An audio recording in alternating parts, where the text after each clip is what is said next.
A Christmas Carol. Chapter 2. When Scrooge awoke, it was so dark that, looking out of bed, he could scarcely distinguish the transparent window from the opaque walls of his chamber. He was endeavouring to pierce the darkness with his ferret eyes when the chimes of a neighbouring church struck the 4 quarters, so he listened for the hour. To his great astonishment, the heavy bell went on from 6 to 7 and from 7 to 8, and regularly up to 12, then stopped. 12. It was past 2 when he went to bed. The clock was wrong. An icicle must have got into the works. 12. He touched the spring of his repeater to correct this most preposterous clock. Its rapid little pulse beat 12 and stopped. "Why, it isn't possible," said Scrooge, "that I can have slept through a whole day and far into another night. It isn't possible that anything has happened to the sun, and this is 12 at noon." The idea being an alarming one, he scrambled out of bed and groped his way to the window. He was obliged to rub the frost off with the sleeve of his dressing gown before he could see anything, and could see very little then. All he could make out was that it was still very foggy and extremely cold, and that there was no noise of people running to and fro and making a great stir, as there unquestionably would have been if night had beaten off bright day and taken possession of the world. This was a great relief, because 3 days after sight of this first of exchange pay to Mr. Ebenezer Scrooge or his order, and so forth, would have become a mere United States security if there were no days to count by. Scrooge went to bed again and thought and thought and thought it over and over, and could make nothing of it. The more he thought, the more perplexed he was, and the more he endeavoured not to think, the more he thought. Marley's ghost bothered him exceedingly. Every time he resolved within himself, after mature inquiry, that it was all a dream, his mind flew back again, like a strong spring released, to its first position, and presented the same problem to be worked all through. Was it a dream or not?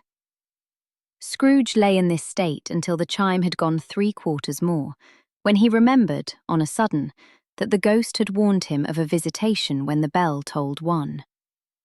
He resolved to lie awake until the hour was past, and considering that he could no more go to sleep than go to heaven, this was, perhaps, the wisest resolution in his power. The quarter was so long that he was more than once convinced he must have sunk into a doze unconsciously and missed the clock. At length it broke upon his listening ear. Ding-dong. "A quarter past," said Scrooge, counting. "Ding-dong." "Half past," said Scrooge. "Ding-dong." "A quarter to it," said Scrooge. "Ding-dong." "The hour itself," said Scrooge triumphantly, "and nothing else." He spoke before the hour bell sounded, which it now did with a deep, dull, hollow, melancholy 1. Light flashed up in the room upon the instant, and the curtains of his bed were drawn. The curtains of his bed were drawn aside, I tell you, by a hand. Not the curtains at his feet, nor the curtains at his back, but those to which his face was addressed. The curtains of his bed were drawn aside, and Scrooge, starting up into a half-recumbent attitude, found himself face to face with the unearthly visitor who drew them, as close to it as I am now to you, and I am standing in the spirit at your elbow. It was a strange figure, like a child, yet not so like a child as like an old man, viewed through some supernatural medium, which gave him the appearance of having receded from the view, and being diminished to a child's proportions. Its hair, which hung about its neck and down its back, was white, as if with age, and yet the face had not a wrinkle in it, and the tenderest bloom was on the skin. The arms were very long and muscular, the hands the same, as if its hold were of uncommon strength. Its legs and feet, most delicately formed, were, like those upper members, bare. It wore a tunic of the purest white, and round its waist was bound a lustrous belt, the sheen of which was beautiful. It held a branch of fresh green holly in its hand, and in singular contradiction of that wintry emblem, had its dress trimmed with summer flowers. But the strangest thing about it was, that from the crown of its head there sprang a bright, clear jet of light, by which all this was visible, and which was doubtless the occasion of its using, in its duller moments, a great extinguisher for a cap, which it now held under its arm. Even this, though, when Scrooge looked at it with increasing steadiness, was not its strangest quality.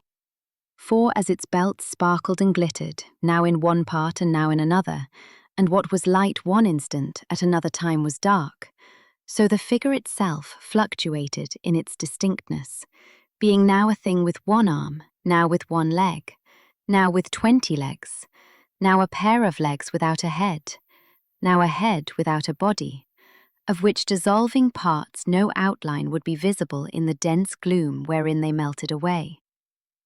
And in the very wonder of this, it would be itself again, distinct and clear as ever. "Are you the spirit, sir, whose coming was foretold to me?" asked Scrooge. "I am." The voice was soft and gentle, singularly low, as if, instead of being so close behind him, it were at a distance. "Who and what are you?" Scrooge demanded.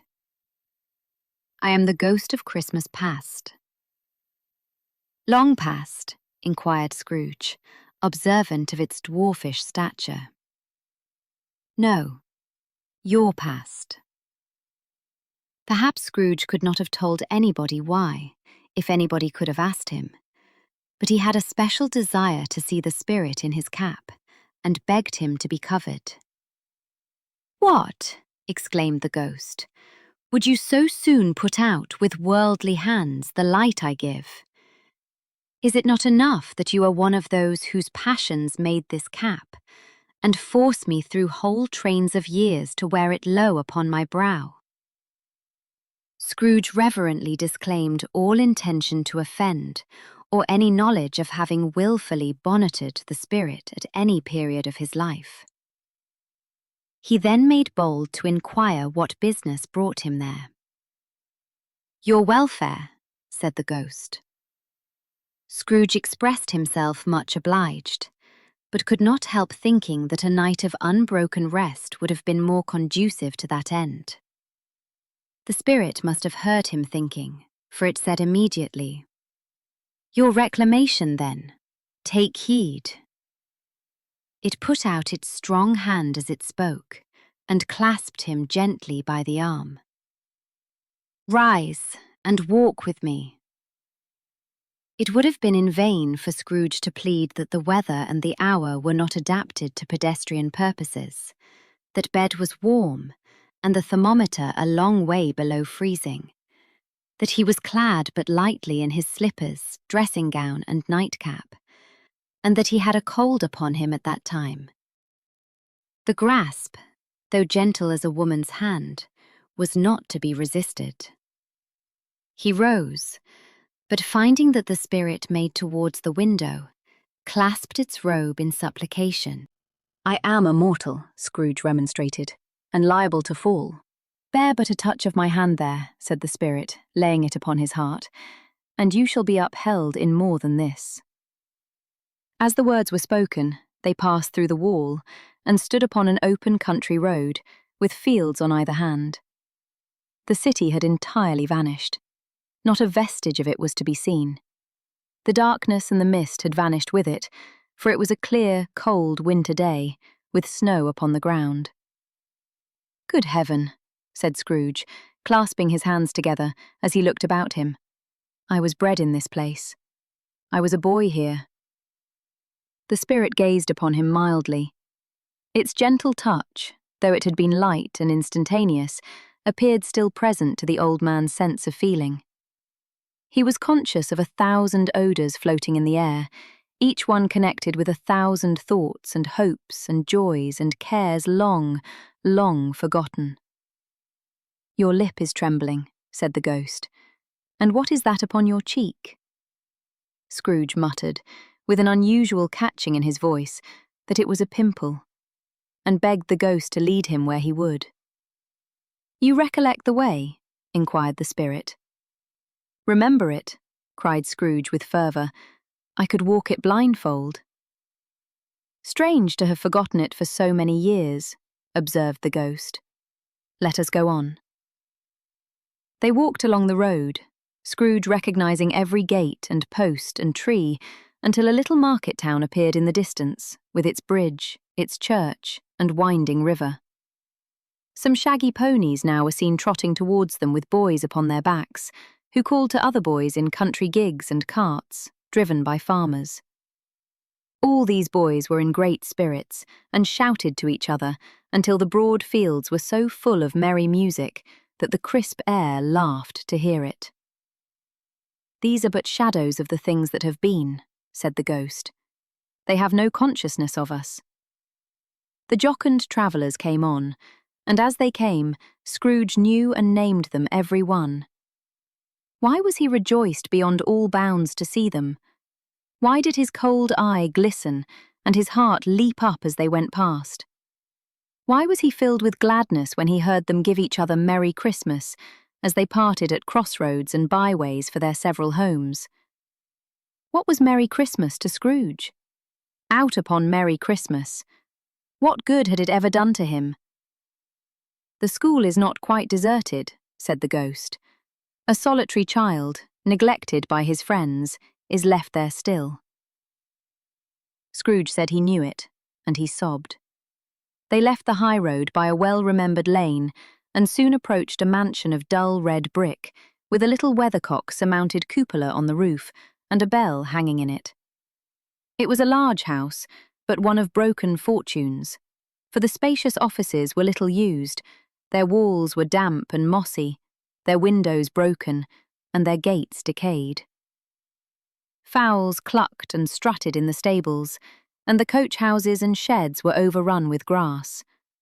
Nor was it more retentive of its ancient state within, for, entering the dreary hall and glancing through the open doors of many rooms, they found them poorly furnished, cold, and vast.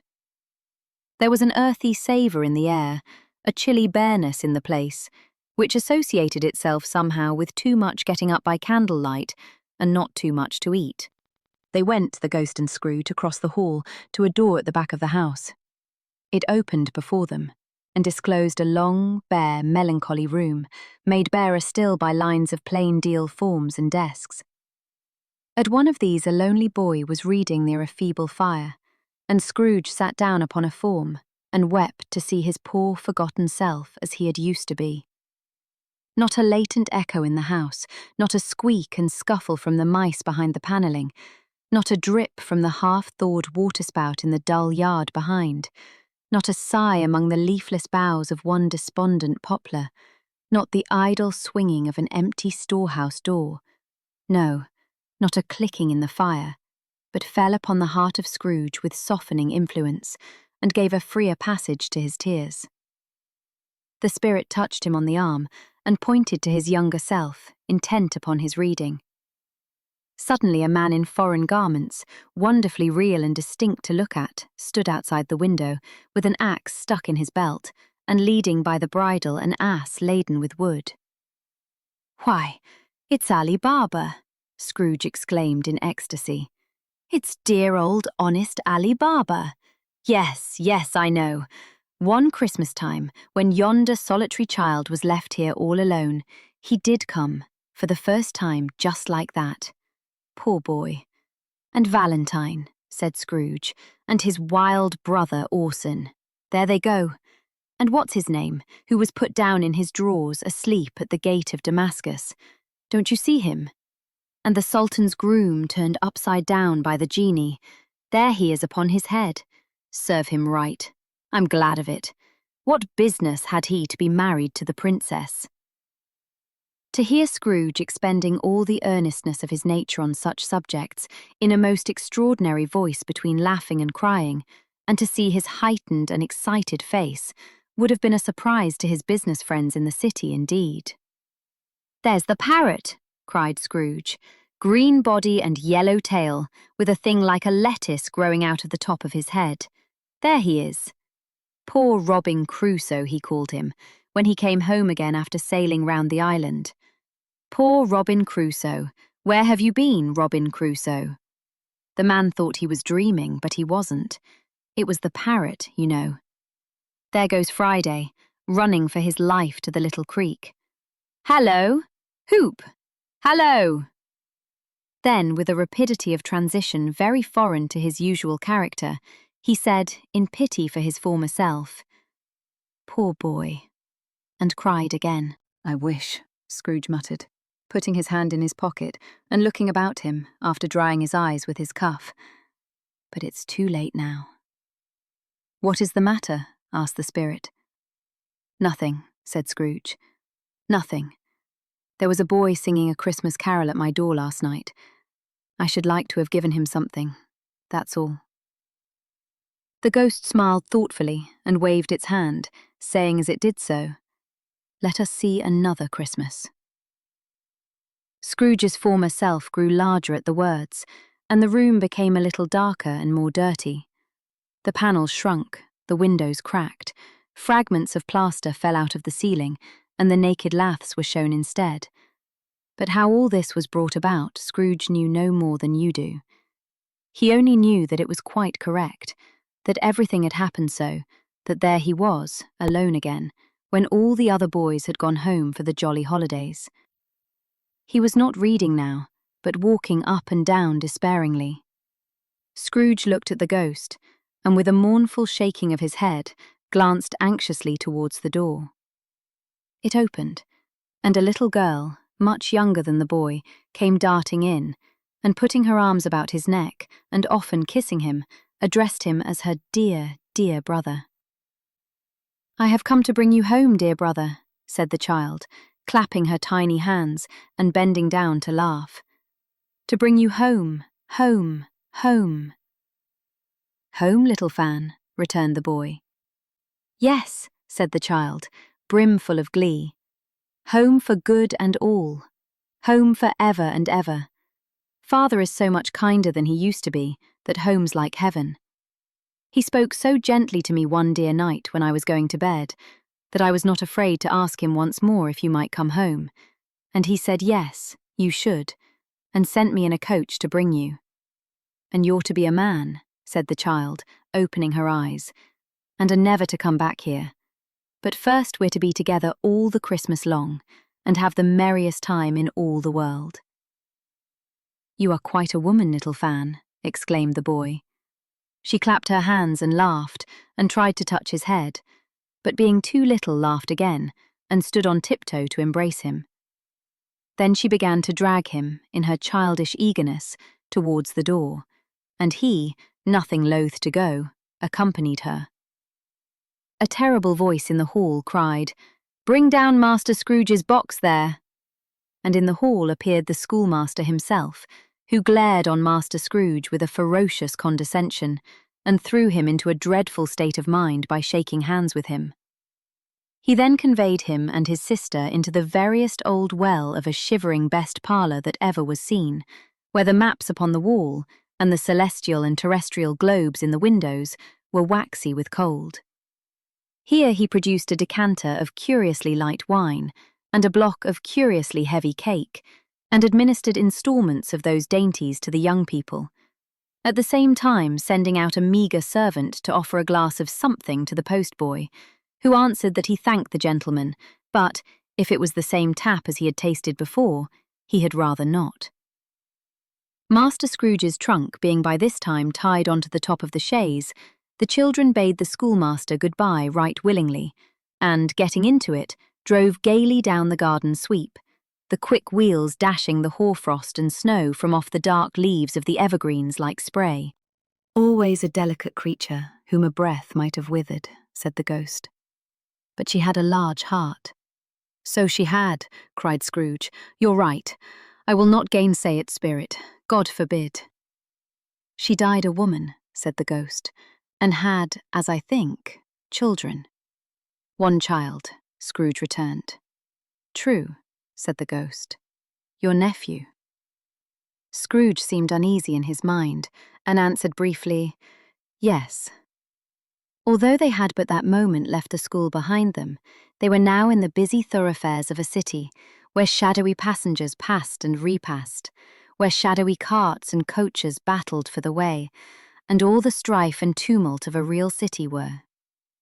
It was made plain enough, by the dressing of the shops, that here too it was Christmas time again. But it was evening, and the streets were lighted up. The ghost stopped at a certain warehouse door, and asked Scrooge if he knew it. "Know it," said Scrooge. "Was I apprenticed here?" They went in. At sight of an old gentleman in a Welsh wig, sitting behind such a high desk that if he had been 2 inches taller he must have knocked his head against the ceiling, Scrooge cried in great excitement, "Why, it's old Fezziwig! Bless his heart, it's Fezziwig alive again!" Old Fezziwig laid down his pen and looked up at the clock, which pointed to the hour of 7. He rubbed his hands, adjusted his capacious waistcoat, laughed all over himself, from his shoes to his organ of benevolence, and called out in a comfortable, oily, rich, fat, jovial voice, "Yo-ho there! Ebenezer! Dick!" Scrooge's former self, now grown a young man, came briskly in, accompanied by his fellow prentice. "Dick Wilkins, to be sure," said Scrooge to the ghost. "Bless me, yes, there he is. He was very much attached to me, was Dick. Poor Dick. Dear, dear." "Yo-ho, my boys," said Fezziwig. "No more work tonight. Christmas Eve, Dick. Christmas, Ebenezer. Let's have the shutters up," cried old Fezziwig, with a sharp clap of his hands, "before a man can say Jack Robinson." You wouldn't believe how those 2 fellows went at it. They charged into the street with the shutters, 1, 2, 3, had 'em up in their places, 4, 5, 6, barred 'em and pinned 'em, 7, 8, 9, and came back before you could have got to 12, panting like racehorses. "Hilly-ho!" cried old Fezziwig, skipping down from the high desk with wonderful agility. "Clear away, my lads, and let's have lots of room here. Hilly-ho, Dick! Chirrup, Ebenezer!" Clear away. There was nothing they wouldn't have cleared away, or couldn't have cleared away, with old Fezziwig looking on. It was done in a minute.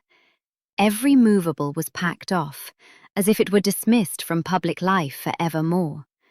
The floor was swept and watered, the lamps were trimmed, fuel was heaped upon the fire, and the warehouse was as snug and warm and dry and bright a ballroom as you would desire to see upon a winter's night. In came a fiddler with a music book, and went up to the lofty desk, and made an orchestra of it, and tuned like 50 stomachaches. In came Mrs. Fezziwig, one vast, substantial smile. In came the 3 Miss Fezziwigs, beaming and lovable. In came the 6 young followers whose hearts they broke. In came all the young men and women employed in the business. In came the housemaid with her cousin the baker. In came the cook with her brother's particular friend the milkman. In came the boy from over the way, who was suspected of not having board enough from his master, trying to hide himself behind the girl from next door but one, who was proved to have had her ears pulled by her mistress. In they all came, one after another, some shyly, some boldly, some gracefully, some awkwardly, some pushing, some pulling. In they all came, anyhow and everyhow. Away they all went, 20 couple at once, hands half round and back again the other way, down the middle and up again, round and round in various stages of affectionate grouping, old top couple always turning up in the wrong place, new top couples starting off again as soon as they got there, all top couples at last, and not a bottom one to help them. When this result was brought about, old Fezziwig, clapping his hands to stop the dance, cried out, "Well done!" and the fiddler plunged his hot face into a pot of porter, especially provided for that purpose. But, scorning rest upon his reappearance, he instantly began again, though there were no dancers yet, as if the other fiddler had been carried home, exhausted, on a shutter, and he were a brand new man resolved to beat him out of sight, or perish. There were more dances, and there were forfeits, and more dances, and there was cake, and there was negus, and there was a great piece of cold roast, and there was a great piece of cold boiled, and there were mince pies, and plenty of beer. But the great effect of the evening came after the roast and boiled, when the fiddler, an artful dog, mind, the sort of man who knew his business better than you or I could have told it him, struck up Sir Roger de Coverley. Then old Fezziwig stood out to dance with Mrs. Fezziwig. Top couple, too, with a good stiff piece of work cut out for them. 3 or 4 and 20 pair of partners, people who were not to be trifled with, people who would dance and had no notion of walking. But if they had been twice as many, 4 times, old Fezziwig would have been a match for them, and so would Mrs. Fezziwig. As to her, she was worthy to be his partner in every sense of the term. If that's not high praise, tell me higher, and I'll use it. A positive light appeared to issue from Fezziwig's calves. They shone in every part of the dance like moons. You couldn't have predicted, at any given time, what would become of them next. And when old Fezziwig and Mrs. Fezziwig had gone all through the dance, advance and retire, both hands to your partner, bow and curtsy, corkscrew, thread the needle, and back again to your place, Fezziwig cut so deftly that he appeared to wink with his legs, and came upon his feet again without a stagger. When the clock struck 11, this domestic ball broke up. Mr. and Mrs. Fezziwig took their stations, one on either side the door, and shaking hands with every person individually as he or she went out, wished him or her a Merry Christmas. When everybody had retired but the 2 prentices, they did the same to them, and thus the cheerful voices died away, and the lads were left to their beds, which were under a counter in the back shop. During the whole of this time, Scrooge had acted like a man out of his wits.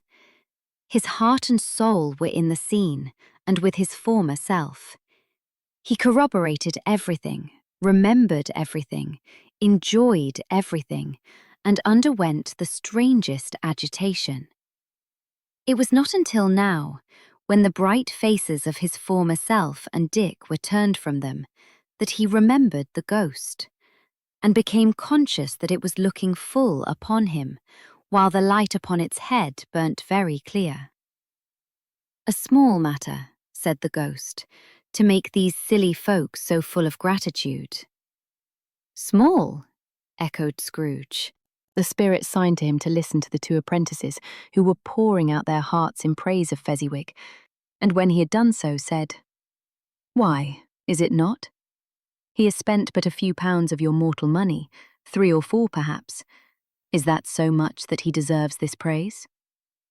"It isn't that," said Scrooge, heated by the remark, and speaking unconsciously like his former, not his latter self. "It isn't that, spirit. He has the power to render us happy or unhappy, to make our service light or burdensome, a pleasure or a toil. Say that his power lies in words and looks, in things so slight and insignificant that it is impossible to add and count 'em up. What then? The happiness he gives is quite as great as if it cost a fortune." He felt the spirit's glance, and stopped. "What is the matter?" asked the ghost. "Nothing particular," said Scrooge. "Something, I think," the ghost insisted. "No," said Scrooge. "No. I should like to be able to say a word or 2 to my clerk just now. That's all." His former self turned down the lamps as he gave utterance to the wish, and Scrooge and the ghost again stood side by side in the open air. "My time grows short," observed the spirit. "Quick!" This was not addressed to Scrooge, or to anyone whom he could see, but it produced an immediate effect. For again Scrooge saw himself. He was older now, a man in the prime of life. His face had not the harsh and rigid lines of later years, but it had begun to wear the signs of care and avarice. There was an eager, greedy, restless motion in the eye, which showed the passion that had taken root, and where the shadow of the growing tree would fall. He was not alone, but sat by the side of a fair young girl in a mourning dress, in whose eyes there were tears, which sparkled in the light that shone out of the ghost of Christmas past. "It matters little," she said softly. "To you, very little. Another idol has displaced me, and if it can cheer and comfort you in time to come as I would have tried to do, I have no just cause to grieve." "What idol has displaced you?" he rejoined. "A golden one." "This is the even-handed dealing of the world," he said. "There is nothing on which it is so hard as poverty, and there is nothing it professes to condemn with such severity as the pursuit of wealth." "You fear the world too much," she answered gently. "All your other hopes have merged into the hope of being beyond the chance of its sordid reproach. I have seen your nobler aspirations fall off one by one until the master passion, gain, engrosses you. Have I not?" "What then?" he retorted. "Even if I have grown so much wiser, what then? I am not changed towards you." She shook her head. "Am I?" "Our contract is an old one. It was made when we were both poor and content to be so, until, in good season, we could improve our worldly fortune by our patient industry. You are changed. When it was made, you were another man." "I was a boy," he said impatiently. "Your own feeling tells you that you were not what you are," she returned. "I am. That which promised happiness when we were one in heart is fraught with misery now that we are two. How often and how keenly I have thought of this I will not say. It is enough that I have thought of it and can release you." "Have I ever sought release?" "In words, no, never." "In what, then?" "In a changed nature, in an altered spirit, in another atmosphere of life, another hope as its great end. In everything that made my love of any worth or value in your sight. If this had never been between us," said the girl, looking mildly but with steadiness upon him, "tell me, would you seek me out and try to win me now?" "Ah, no." He seemed to yield to the justice of this supposition in spite of himself. But he said with a struggle, "You think not?" "I would gladly think otherwise if I could," she answered. "Heaven knows. When I have learned a truth like this, I know how strong and irresistible it must be. But if you were free today, tomorrow, yesterday, can even I believe that you would choose a dowerless girl, you who, in your very confidence with her, weigh everything by gain? Or choosing her, if for a moment you were false enough to your one guiding principle to do so, do I not know that your repentance and regret would surely follow? I do, and I release you. With a full heart, for the love of him you once were." He was about to speak, but with her head turned from him, she resumed, "You may, the memory of what is past half makes me hope you will, have pain in this. A very, very brief time, and you will dismiss the recollection of it gladly as an unprofitable dream from which it happened well that you awoke. May you be happy in the life you have chosen." She left him, and they parted. "Spirit," said Scrooge, "show me no more. Conduct me home. Why do you delight to torture me?" "One shadow more," exclaimed the ghost. "No more," cried Scrooge. "No more. I don't wish to see it. Show me no more." But the relentless ghost pinioned him in both his arms and forced him to observe what happened next. They were in another scene and place, a room not very large or handsome, but full of comfort. Near to the winter fire sat a beautiful young girl, so like that last that Scrooge believed it was the same, until he saw her, now a comely matron, sitting opposite her daughter. The noise in this room was perfectly tumultuous, for there were more children there than Scrooge in his agitated state of mind could count, and, unlike the celebrated herd in the poem, they were not 40 children conducting themselves like one, but every child was conducting itself like 40.